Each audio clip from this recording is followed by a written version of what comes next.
Yeah, that's what I think. I think Nothing as a company should make a boring phone instead of trying to make something exceptional and failing in the process. Now, by this point, you probably have already seen a lot of videos about the Nothing launcher being made and how people are disappointed with Nothing. And I understand Carl Pei's first product, the Nothing Ear 1 truly wireless earphones, were a pretty well popular hit. They had a unique design like no one else, and yeah, they set the bar pretty high this time. But unfortunately, this time they're targeting the smartphone market, which is an entirely different ballgame. There are much bigger players shelling out billions of dollars for research and development to make sure that their phone is as unique as possible. And even the best attempts are considered boring these days, like the Galaxy S22 is considered as boring by many people. But here's why I think that's not a bad thing.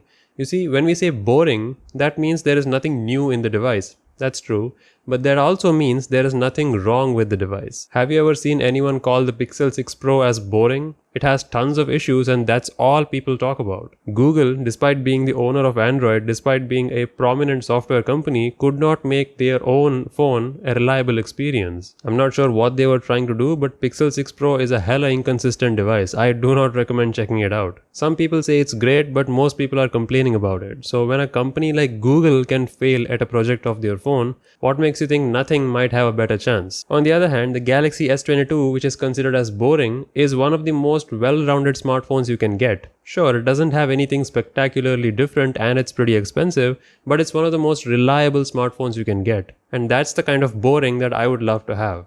And I think that would be a great achievement if Nothing manages to do it. I mean, after using their launcher for a while, I think it's pretty apparent that that's what they're trying to do. They're just putting their own style on existing things that aren't broken. So while people are expecting Carl Pei to do something innovative, I think that'll be a really bad idea, especially for their first product. I mean, that's what Essential tried to do. Like their Essential Phone 1 was a supremely ambitious project, and well, it didn't sell so well. Only around 50,000 units were sold, and then they never really made a phone at all, and then it was acquired by, guess who? Nothing. So I don't want the Essential Phone saga to repeat itself again. Essential Phone was an amazing device, but it was a bit too ambitious for the first ever project that the company made. I mean, from the looks of it, Carl is trying to make everyone happy by delivering what he tried to promise, but yeah, it's pretty apparent that they are running short of a few things here and there. But that's alright, this is meant to be a sneak peek anyways, and people are taking this way out of proportion. Like, this is just meant to give you an idea of what the Nothing OS would look like. Yes, they have a lot of ambitious things like building their own ecosystem,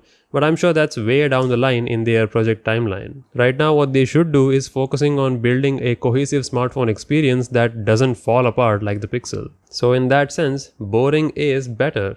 By the way, if you want to try the Nothing OS launcher, you can install it on any Android phone. I'll leave the APK link in the description so you can download it from there. Yes, it works on any Android phone. I don't know why they restricted that to only Galaxy S22, S21 and Pixel devices. Sure, OnePlus devices are supported too, but any device can run that. So yeah, they just have these 3 widgets at the moment, which kind of give you an idea of what the phone interface may look like. But try not to make any final assumptions about what the phone would look like based on this launcher experience. It is a beta launcher after all, so it's just a taste of what Nothing OS is potentially meant to be. But anyways, that's me. What do you think? I think Carl gets carried away with promises once in a while and he hypes up the product too much. I mean, that's his strategy ever since the OnePlus days. So he's following the same strategy and it kind of works. It gets people talking about it, but it also sets really high expectations and that may be a problem. Leave your thoughts in the comments down below and hang out on Discord if you want to talk more about this stuff.